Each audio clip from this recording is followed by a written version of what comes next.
There's a lot of interest in reading different kinds of texts. People, this is something that we have liked to do, and there's a lot of interest in this. And I propose that we look at a text. It's a very very short text, written by a radical French group called Clairefontaine, which is a sort of breakaway faction, I believe, of the more well-known group known as Tikkun, and kind of associated groups like the Invisible Committee. We don't know exactly kind of who these people are. Maybe some people do, but generally is sort of anonymous little collectives, but in similar kind of ideological waters. So I asked that we take a look at this text because I think that it basically represents one kind of extreme pole in kind of contemporary radical politics, and it's a pole that I'm quite partial to, but in activist circles, I think it's really quite disliked, really, and kind of dismissed even. And broadly speaking, it's sort of this is all just sort of background. I have some remarks prepared on kind of my own perspective and why I'm interested in this. I'm going to kind of try to make a case to you all about it. What I'm doing right now is just kind of giving very broad kind of background. Ideologically, this group is basically, I mean, hopefully you all read the text, but in a nutshell, it's basically kind of the far end of kind of like the insurrectionary wing of kind of ultra-left politics. And yeah, I could give I'll sort of talk about it in the context of my talk. I'm going to actually make a somewhat more general presentation to you all. It's not actually about the text. It's actually about like a larger set of claims that I want to make. But it's closely related to the text, and the text is just one sort of anchor for it. So I have some remarks prepared. But does anyone want to talk about the text? Does anyone have anything they want to talk about? Anything they found especially interesting that they wanted to talk about? If not, I promise you, in fact, that my presentation will provoke a bit. So, but I invite anyone else to say anything about the text, just as a kicking off point. I might later. Okay. I might think about it with what you say. Yeah. Anyone? I mean, I could do a kind of, little like introduction to or overview of the text, but I don't actually think that that's most interesting. Like a 1 minute? I will actually, but it'll be in the course of my presentation. I'm actually going to make a larger set of claims, if I may. Okay. So, first of all, I want to thank you all for giving me the opportunity to make an argument, and I want to reflect on this for a minute because I think it's actually really important that radical groups give all of the members and all sort of the people in these groups opportunities to basically kind of do their own thing for a little bit. In a group such as Plan C, it has stupefied me that there is so little time for people for individuals in the group to actually just carve out a little bit of time and develop a particular perspective of theirs and present it to the group in a kind of focused way, to actually present a series of large ideas in a focused way. There's actually very little time for that. I actually had to kind of ask for the space and time to do this, but I don't think a lot of people would have that kind of, not as many people are as arrogant or self-important as I am. So I actually think it's really important. I actually think it's really important for radical groups to actually make this kind of space for everyone. So I'm saying this as a preface because I'm not giving you this presentation because I think I'm a fucking genius and I've figured everything out and I'm going to tell you this like brand new product I want to sell you. Not at all. I think this is something that I would hope you all want to do also. And so this is me really kind of trying to create a culture of this type of larger idea kind of sharing and developing. Just take it as an example. And so what I want to talk to you today about really, and the reading of the Human Strike reading really is just sort of to show you that I'm not making this up out of thin air, that there is actually a tradition of the kind of ideas that I'm going to be kind of issuing from today. What I want to talk to you is a theory that I have, a sort of larger overarching set of claims about how I think that we can actually make revolution like now. And I want to focus on this idea of immediacy, because I think that basically, first of all, I'll give you a sort of overview of where I'm going, a sort of roadmap of the things I'm going to try to convince you of in this presentation. The first is that I think revolution should be seen as an immediate goal. I think the conventional wisdom in most activist circles and in radical circles, in all of the Plan C meetings I've been to, with all due respect to everyone, and really with all the activist meetings I've ever been to in my life, for the most part, with the very few special exceptions. Many of us identify as revolutionaries. Many of us most of us support and believe in the necessity of complete transformation of society, but we rarely, if ever, actually talk about that as something that we're actually giving everything we have to try to figure out how to do now in our lifetime. And I think that this is because we actually don't really believe it can be done, to be perfectly honest. I think we hope it can, we sort of want it to, we believe it's necessary, but I actually think that at the end of the day, most people in radical circles, myself included really, we don't believe that we actually know how to do it, or that we can, or that it's possible. And because we don't actually believe it's possible, we don't actually take seriously the fact that we actually have to figure out how to do this now. It's not just something we can hope for. If it means anything to be radical, if talking about revolution means anything, it means actually taking seriously the fact that we have to do this now, and if we can't do it now, then it doesn't matter in some sense. Because I'm not doing this, I'm not a revolutionary because I think it's the right thing to do. I'm a revolutionary because I want a fucking human life. I want to live a fucking human life before I fucking die. If a revolution happens after I die, I don't give a shit about it, to be absolutely honest. And so that is the first thing that's sort of in the background of what I'm saying. But I actually do believe that we can make revolution in our lifetimes. I don't think many people do, so I know that I'm sort of going to be arguing uphill, but that's part of the argument that I'm going to be making to you today. The second part of this presentation is that I have a sort of overarching narrative about how I think that kind of the 20th century, the politics of the 20th century sort of dramatically outpaced radical theory, basically. I think the developments of the 20th century happened so fast that our heads are still spinning, and we kind of stupidly really only pay attention to like a really relatively narrow kind of intellectual perspective that we can't even really step out of because the 20th century has just given us sort of this kind of insane human species kind of whiplash that we can't even really take a step back from. I have a sort of story about that. The third kind of main argument that I want to make is that when you look at politics in a certain way, you can actually see a certain set of openings for a fundamentally new way of thinking about what it means to make revolution, or what it means to be a revolutionary, what it means to live a revolutionary life. It's what I think of as kind of a kind of political. I'm a political scientist by training, by profession, so I think about it as a kind of political science of liberation dynamics, you might call it. So instead of thinking about how can we organize to have leverage and like get things we want, I actually don't believe that's like a useful way of thinking about things at all. I actually think really the only way to think about it is how can we increase liberation for ourselves and for others through techniques that are actually available to us, and how can we make those techniques spread at such a scale that it actually becomes a fundamentally politically and dangerous kind of macro-social dynamic that politicians and corporations can't really control. That's sort of in a nutshell where I'm going. Obviously, I don't expect you to understand exactly what I mean, but I'm going to try to sketch that out for you. That's what I think of as a kind of political science of liberation dynamics. I'm not going to sort of try to show you in one short talk exactly what that entails, but I'm going to try to sketch for you the guideposts of what such a political science would look like as a kind of research agenda and as a kind of practical agenda. Ellie? Yeah. There's three things. One of them is about like the way that revolutionary groups perceive revolution. One of them is about the 20th century and how it's developed, and one of them is about how we have different new ways of approaching liberation. For what it's worth, I have slides and I will share them with you, so it's all, you don't have to worry about taking notes because it's basically all here. Cool. Is that cool? But feel free to stop me at any time if you want. Okay, and then last I'm going to talk about what this actually would look like in practice, right? Because that's what everyone always wants to know at the end of any question about, or discussion about ideas, right? So that's a kind of roadmap or an overview. So on the first point,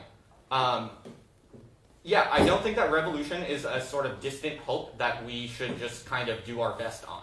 I think it's something that we either have to do now, or we shouldn't even bother with it. To be honest with you, if I didn't think revolution was possible, I wouldn't go to any of these meetings. I wouldn't be an activist. I would go enjoy myself.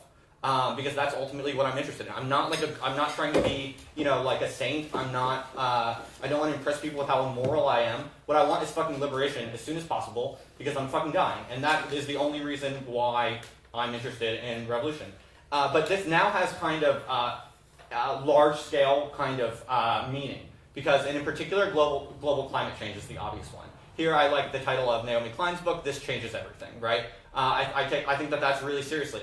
I take that really seriously, and I think that is really important because really, folks, like if we don't overthrow capitalism now, it's kind of game over, I think that's Naomi Klein's point, and I'm really sympathetic to that. So global climate change is one big thing that sort of completely changes how we think about revolution, I think, and it really reminds us that if we're going to talk seriously about being revolutionaries, we need a specific model in which it can be achieved in our lifetime. Because if it can't, we're kind of fooling ourselves, and we're not really going to fool anyone else to join us or to participate in anything. The other thing is the global refugee crisis. Obviously, I mean, we are talking about massive global problems of displacement and people's lives being in this kind of state where there is nowhere for people to go. And obviously this is only going to get worse with global climate change, with basically climate migration. That's another reason why I think really it's now or never. I think a really important sort of background issue to all of this is the rise of ISIS in particular. We are witnessing a kind of a rising fascist, semi-global kind of insurrectionary caliphate. And it's, I mean, no one knows. I'm not here to predict what's going to happen. I'm not one of these political scientists who's trying to give you this sort of convincing geopolitical overview about what's going on in the world, what's going to happen in the next 20 years. All I know is that's just pretty fucking scary, and I think the West has absolutely no idea what to do about it. But the reason I mention it here is because there's actually things going on with the rise of ISIS, in particular the way that ISIS is sort of attracting lots of different kinds of people from around the world to basically drop everything they're doing and go join sort of the jihadist movement. While obviously we don't support anything about their politics, there's a lot to be learned there in terms of social psychology. The simple fact that there are actually lots of people defecting from their status quo comforts to actually go do crazy-ass political shit. That is actually happening, and while we don't support, obviously we don't support ISIS, there are interesting facts about that process that I think we have to take more seriously. And last but not least, increasingly brazen police states mean, to me, it's really now or never. We really have to kind of up our game and be a little bit more willing to take risks and really kind of fundamentally alter and change and kind of increase the stakes of how we live. Because, to be honest, I mean, imagine in 10 years what, we don't know.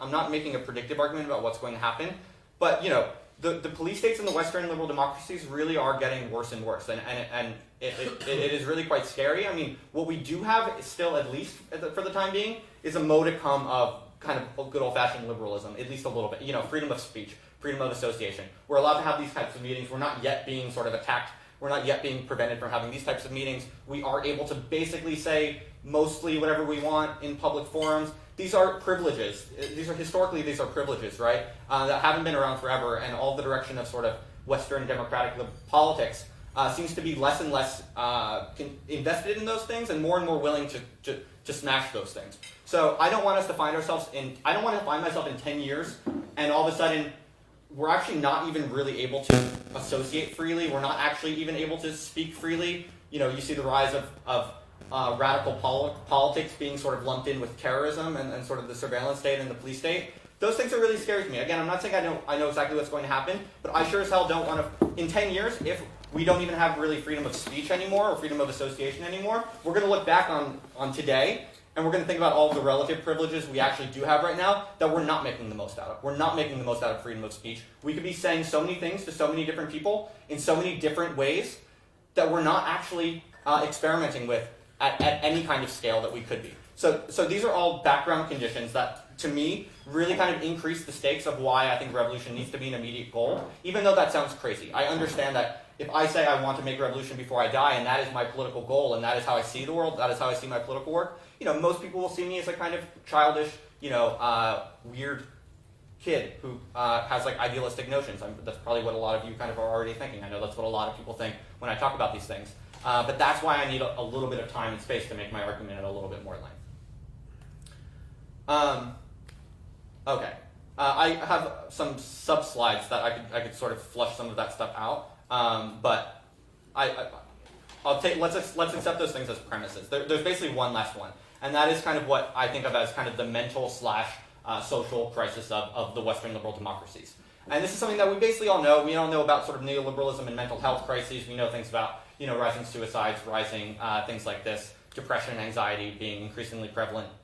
We're all basically aware of stress and anxiety, and we know these things are fucking us up. I still think that even in our circles, where we're especially keen to this and especially sort of we acknowledge this to exist, I still don't think that we even take seriously how much of a sort of world historical catastrophe neoliberalism has been for our most basic kind of spiritual and emotional and intellectual capacities, basically. So all of those things seem to me, all of these things basically seem to be getting worse and worse.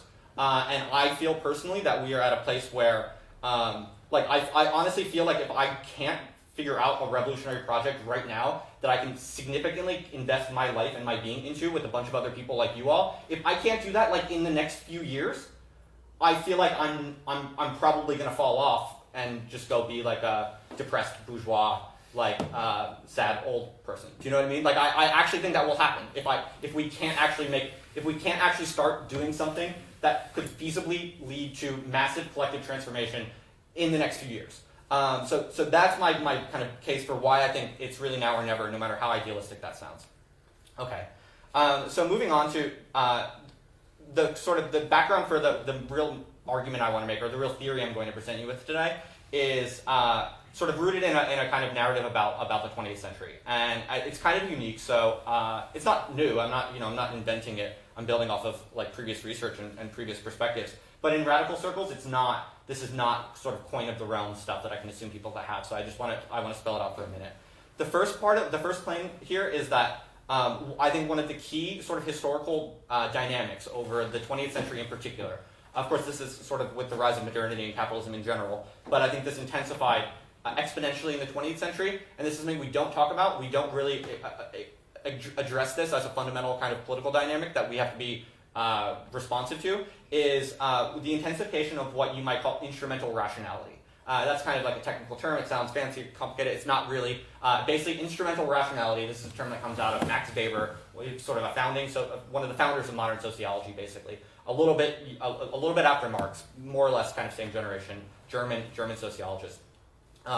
He had this theory of different types of rationalities, and different types of societies that sort of operate on different types of rationalities, basically. And in a nutshell, his argument is that the rise of modernity, kind of capitalism, bureaucracy, everything we think of as modernity, the defining rationality of modernity and capitalism is instrumental rationality, which basically, it's very simple. It just refers to an attitude of efficiency, of whatever is pragmatically most efficient or realistic, basically. It's kind of the shopkeeper's mentality, right? It's how can I most efficiently and optimally accommodate myself to any sort of change in the environment, right? So basically, what is key about instrumental rationality is all you care about is achieving certain ends.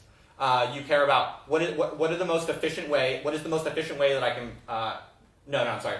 All you care about is the efficiency of means. You actually don't question too much or care too much, or you're not too invested in ends, other than just sort of whatever works best for your own immediate self-interest. So that's instrumental rationality. The idea that individuals, should basically just live their lives by figuring out how to take care of themselves in their immediate interests the best way possible. There's no larger ethical meaning or goals or values, basically. That's what defines instrumental rationality. Obsession with means and efficiency, in a nutshell. Now, that exists in all human societies. All humans have to be instrumentally rational in certain ways. But what Weber argues is that with the rise of modernity and capitalism, instrumental rationality basically takes over everything. And most importantly, what you see is the fall away of ethical values and of human life guided by ethical values. And that, mind you, is what most of human history is. Most of human history is societies in which individuals see their lives as basically organized around objective truths or values, mostly God, right? This is mostly religion. But for most of human societies ever, humans were not instrumentally rational primarily. They were they had a kind of ethical substantive rationality. Okay, you'll see why I'm talking about this and why I think this is so important. That's just kind of a basic primer and kind of definition of the terms that I'm talking about.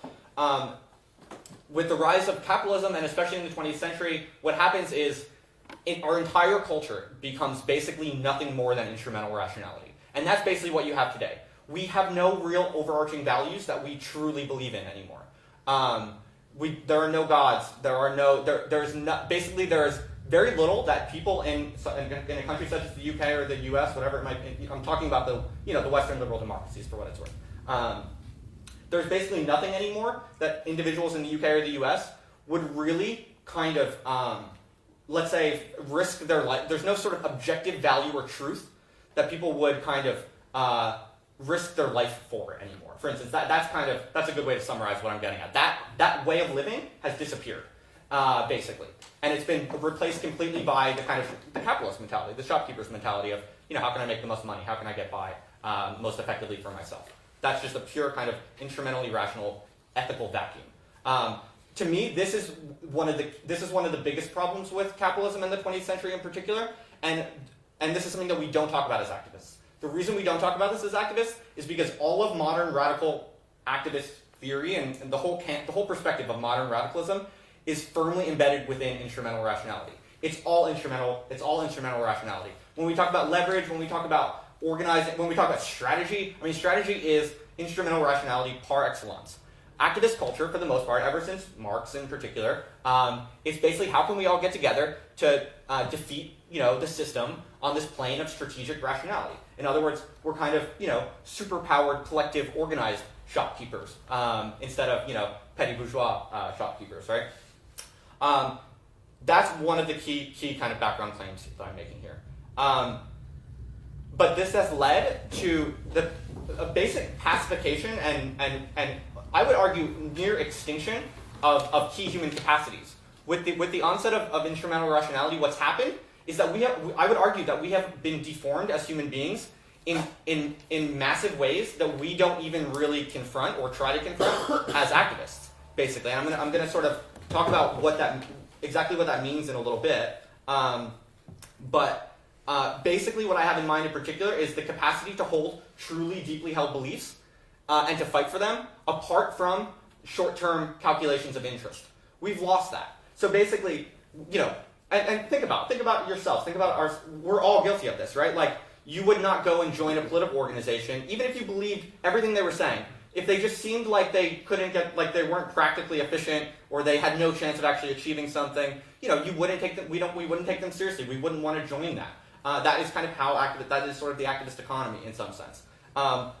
So even us, even revolutionaries, we don't live a life of deeply committed kind of dedication to particular objective truths, because most of us don't believe in. A lot of activists, radicals, don't believe in God or whatever it might be. This isn't an attack or criticism on anyone in particular. It's sort of a diagnosis of culture in general. Okay, I probably talked about that enough.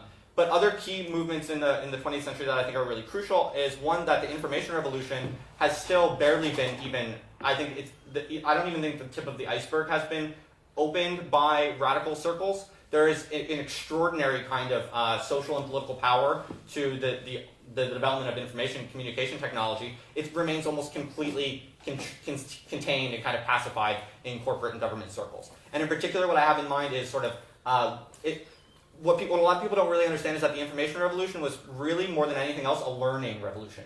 Like statistics, for instance. Statistics is something that really only comes about in a practical way in the 1970s. You realize that actually learning from data through statistics is actually really relatively new. For the most part, it is only conducted by people in governments and corporations and a few people in academia.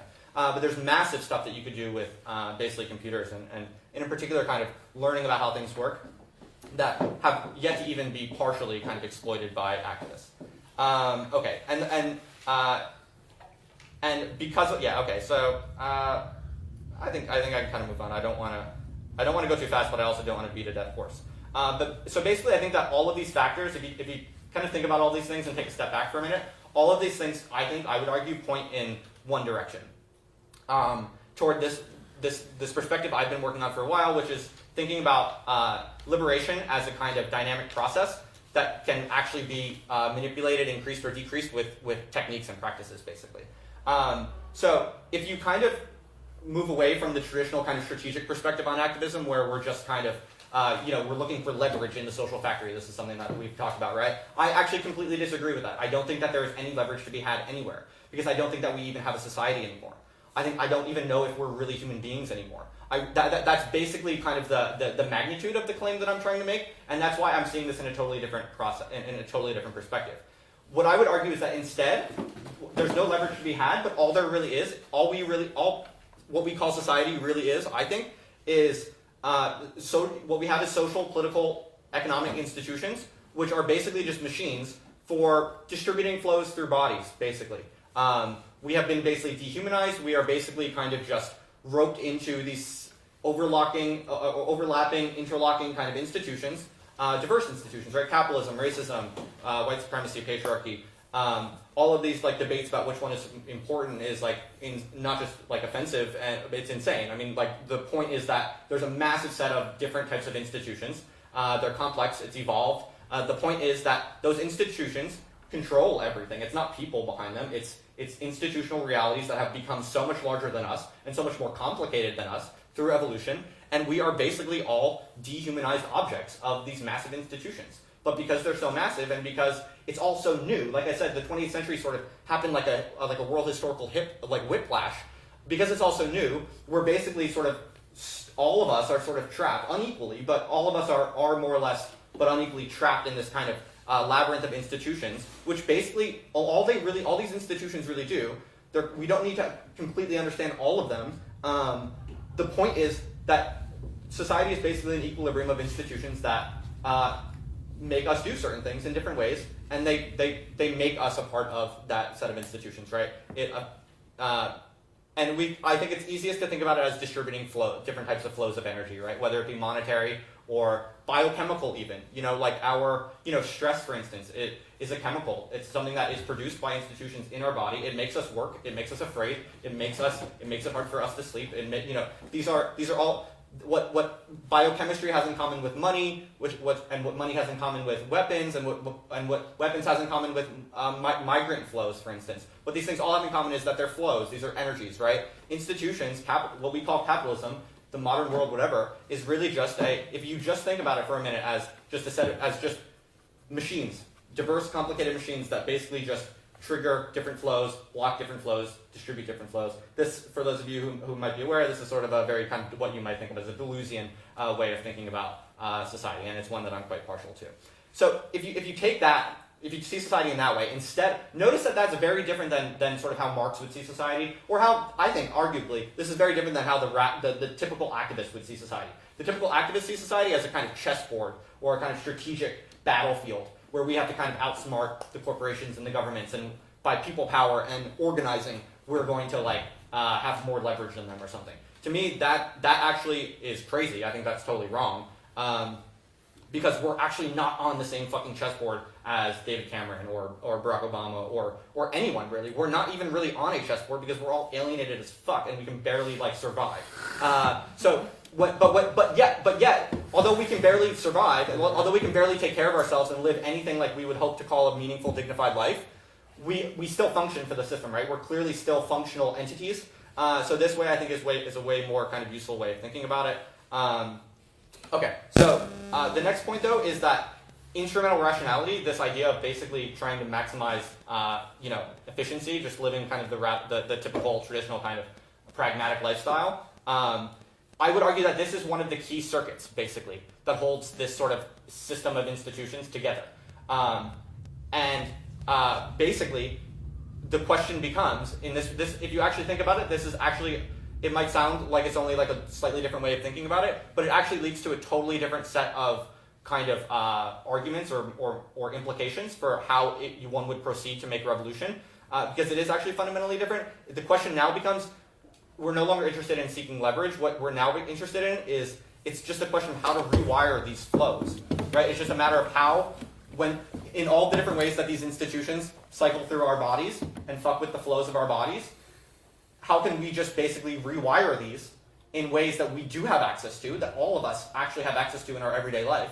How do we rewire these flows in a way that actually maximizes our own freedom and autonomy and actively steals it from the institutions, but specifically in a way that that could feasibly generalize or become contagious? In other words, you begin to think about making revolution as a project of, how do we become a virus for capitalism? How can we become something that could basically infect the entire kind of body of capitalism, like a contagion that would basically kill the suffering and the institutionalized kind of death that is imposed on us and is only getting worse. And I would just want to stress how different that is on a foundational level than what most activists are thinking and saying in radical political group meetings. So I know that was a bit long and difficult. Difficult for me. I mean, I made it difficult for you all. I'm sorry about that. But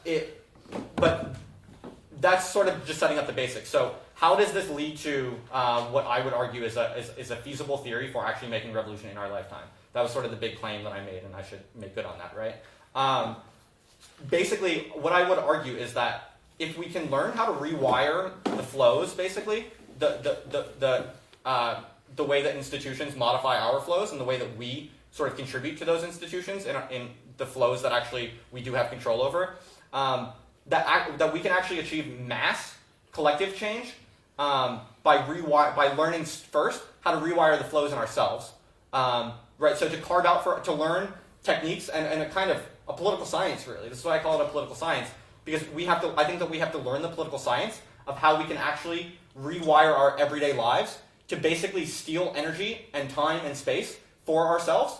And in learning how to do that, we are at the same time withdrawing it and taking it from the institutions that steal it from us.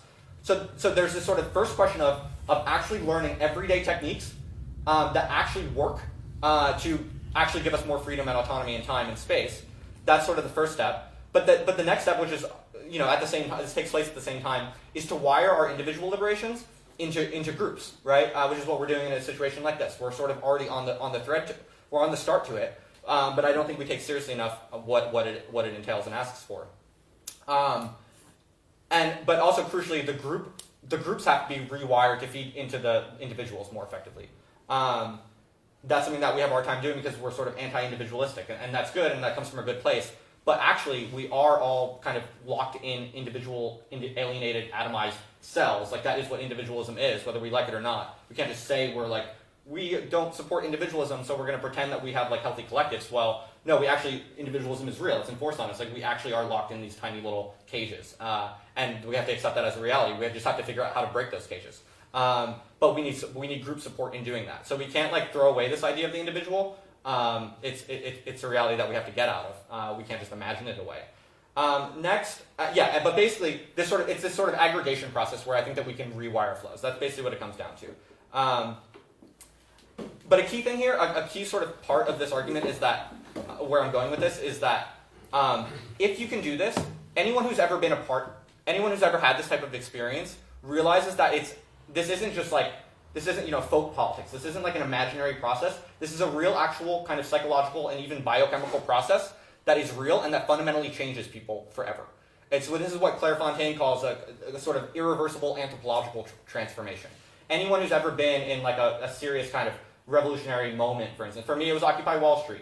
That's the only thing that ever got me into politics, and it's the only thing that it's the only reason I'm even still talking about politics. It's because in that insurrectionary year in Philadelphia and New York, I was fundamentally changed, and I'll never come back from that. I can't go back from that.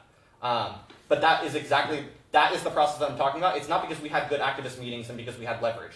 It's because something happened to my most fundamental wiring that has made me unable to ever go back and assimilate into being a normal bourgeois kind of status quo person. And so my contention is that is a process that we can learn how to make, and we can actually do it. There's a science to it. There's a social psychology science to it, and there's that kind of practical cooperative science. We can actually learn how to produce those phenomena.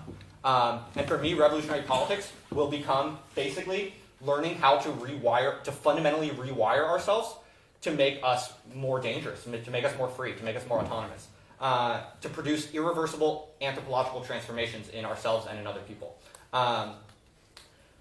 Okay, sorry, I have a little bit more. So I'm going to now kind of spell out in detail how we're going to do this, how we could do this. Not, I'm not going to make directives or anything. But I want to make. There are a few assumptions in my model. Okay, I have a model, if you will. I kind of speak like a political scientist in this way. But like all models, there are a few assumptions. So if you disagree with any of these assumptions, I'm not going to debate them here. If you disagree with any of these assumptions, then you're not going to buy my argument. But if you agree with these assumptions, then I might be able to convince you. And I won't even talk about them too much. I'll just list them. The first one is that I believe, and I'm going to assume as a premise of my argument, that to be mentally well, basically, and by mentally well, I basically just mean kind of to have an actively and sustainably kind of joyous, self-aware, radically honest, and creative kind of feeling and attitude and being in the world. To have all of those things, is the first moment and an absolute prerequisite for liberation or for becoming radicalized or for, and it's sort of an absolute prerequisite and it's necessary. It is the first moment of liberation. If you can't experience basic mental wellness, joy, self-awareness, honesty, and your own capacities to be a creative, autonomous being, anyone who can't access that, and I would argue that's actually a lot of people, with all due respect to the world, I mean, it's not like a condescending perspective. I think the world today, work, everything, actually makes it hard for most people to ever even feel those things all at the same time. But I would argue that people need that as a bare minimum to become radicalized, liberated, whatever. The second is that most people, including all of us, probably most of us, I don't pretend to know any of you, but most people, including most of us, are simply not these things nearly as much as truly healthy human beings should be. I think we probably most agree. We probably all agree we want these things more, we want them more regularly, and we deserve them more. And we don't have all of these things as much as we wish. My third assumption is that anyone who experiences an increase in these things will want to continue whatever caused it. So this is a basic assumption. If you show someone a method or something to do, something concrete that they can do, that will actually make them feel joyous, self-aware, honest, and make them feel in touch with their creative power and autonomous powers. Anything you can do to make someone actually, if you can do something that produces that in someone, that person will want that. And they'll want to continue it. And they'll even fight to continue it. If you can really show them that they can have it, that they can feel it, and that we actually know we can learn how to produce this for ourselves and for each other. I'm assuming that people will want more of that if they can feel it. The fourth assumption I'm making is that people who have these things will survive and flourish more than people who don't. That's kind of like a technical assumption for my model.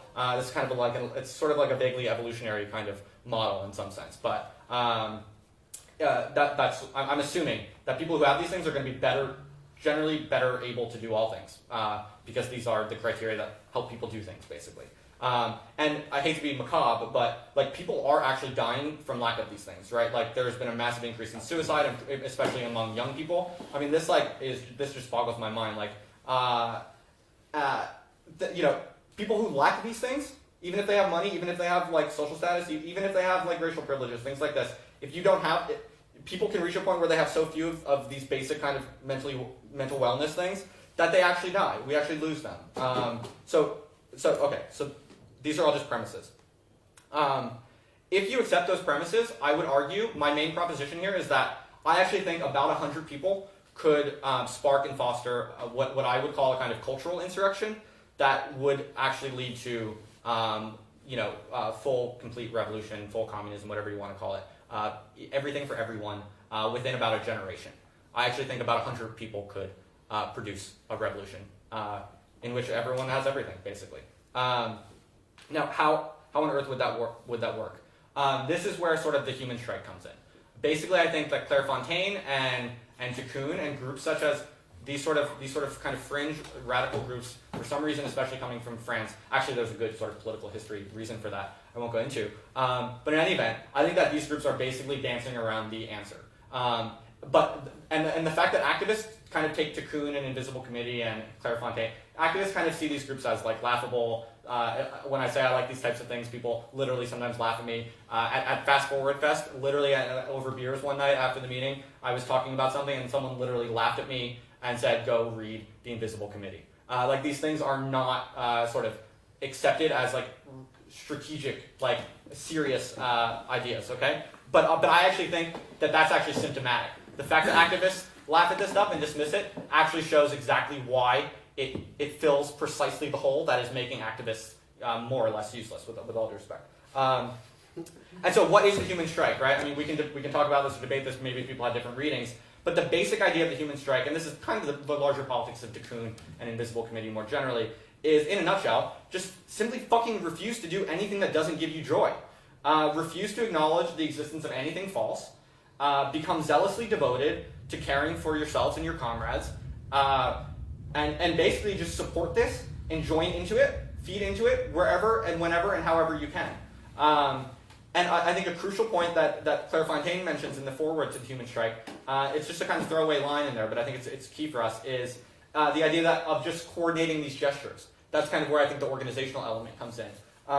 So basically, what Clairefontaine, I mean, what that reading that I suggested we read for this week, what it basically argues is that if we learn to militantly refuse anything that doesn't give us joy, that itself is a kind of strike behavior, that if we could learn to only do that and not sort of do all this bullshit like meetings and bickering and like bugging each other to do work that we don't actually want to do, if we could actually just focus on as militantly and creatively as possible, refusing to do anything that doesn't give us joy, and we actually make an art and a science out of that together, that itself is really all there is to do, that there's nothing else to do.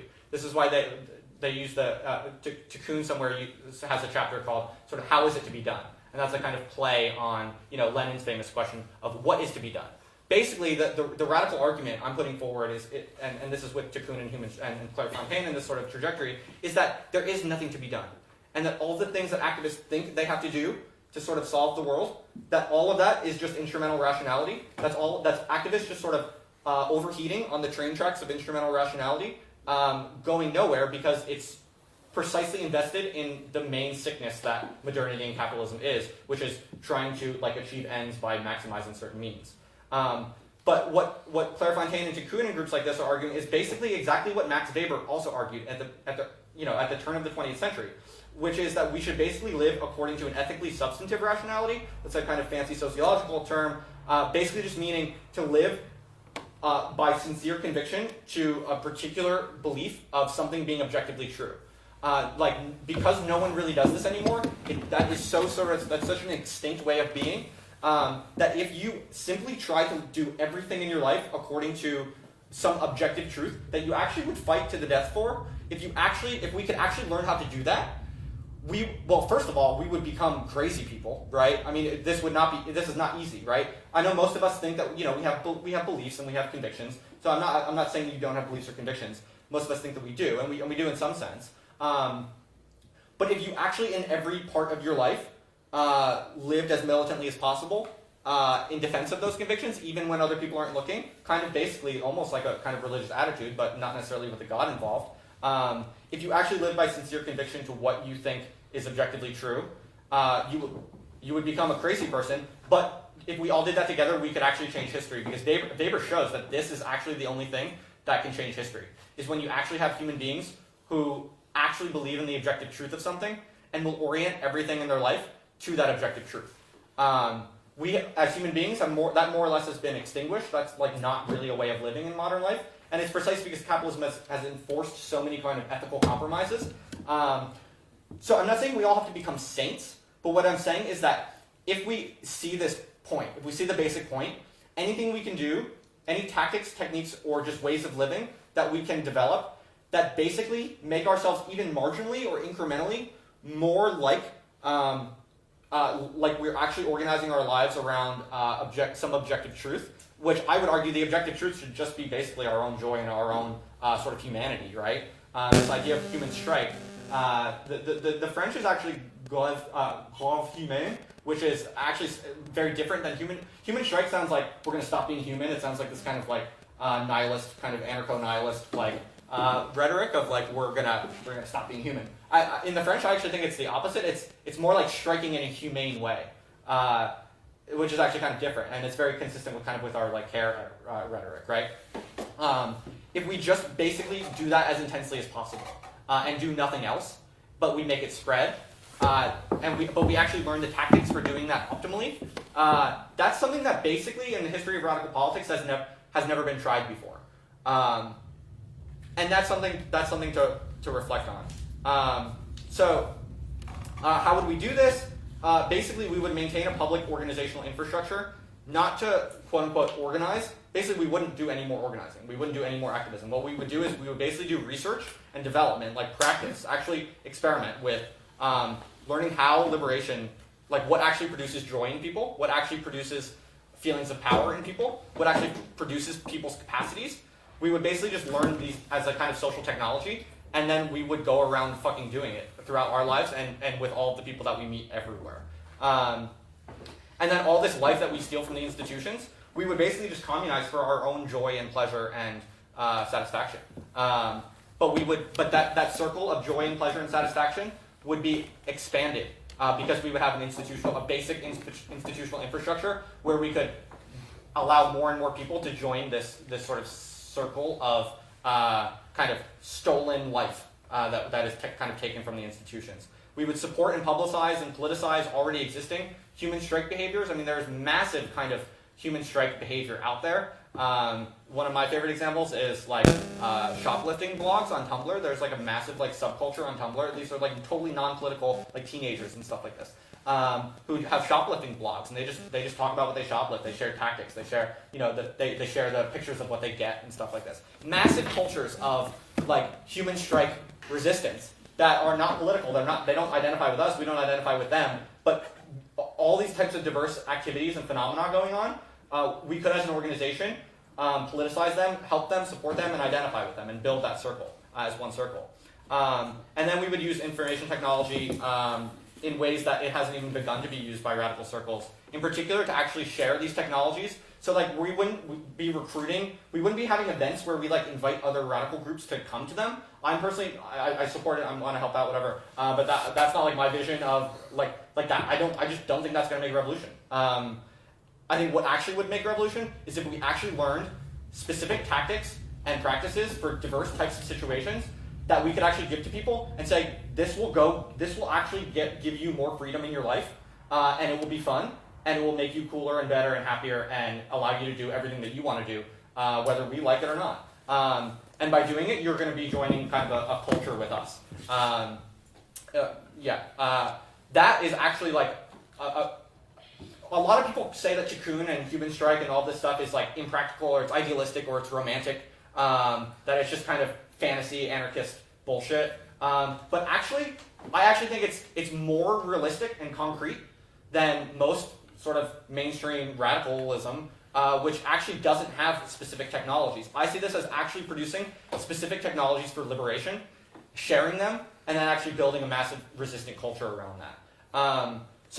Okay, the last point is basically just how does this actually lead to revolution in our lifetime? The reason that this leads to revolution in our lifetime is because this is a model for revolutionary change that is actually consistent with individual level needs and capacities and desires. To me, the main problem with most radical activism is that it assumes we have certain resources that we don't actually have anymore. It assumes that we're already human beings. But I really don't think, I think that we're actually not even really human beings anymore. We are like bare minimum functioning like sacks of flesh that can barely do the work that we're supposed to do.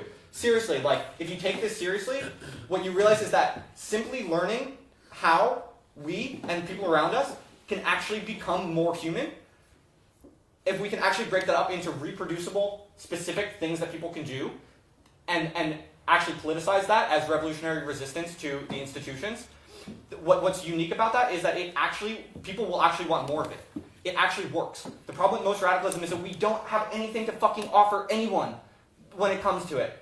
We don't. No. So we want people to be more radical. We want people to join our movements. We want movements to blow up. We want all these things.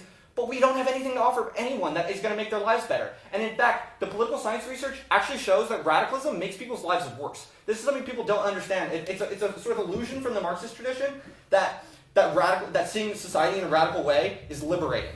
It's actually not. There's massive psychology research. Did you know this? That actually seeing your society as illegitimate is actually a massive psychological cost. It actually makes you suffer. It's actually harder for people to see. It causes pain. It's actually easier to believe in stereotypes. Even if you're a sort of underprivileged minority. Research shows it is easier for you to believe that you have less value than someone else simply because it makes sense out of the world. Asking people to believe that all the institutions are unjust is asking people to not only do something that is confusing for them, it's asking them to make their lives even fucking harder. What I'm saying is that we can actually produce technologies that make people's lives better, and we actually don't ask anything else from them. They don't need to come to our fucking meetings. They don't need to fucking give a shit about what we're talking about. All we're saying is we're interested in making our lives fucking better, and we know how to fucking do it. And here you go. If you want to do it, you can do it too. If we do that, people will fucking transform themselves, and in doing so, in the contagion that would spread, what you would do is you would unleash and sort of produce a kind of completely uncontrollable kind of contagion. We would become a kind of, by allowing life to reform, life would actually become a virus that would potentially overtake and destroy this sort of institutional death that we're all kind of suffering through. I think that actually has what political scientists would call consistent micro-foundations, meaning it's a macro-level model that actually fits with what people want and what people do or don't do. I'll just cut it off there. Thank you, folks. I know I've tested your patience. I sort of spoke more than I was supposed to. That's really rude of me, and I am sorry for that. That's bad of me. I'm sorry. I enjoyed it. It's fine, no problem. Okay. Thank you.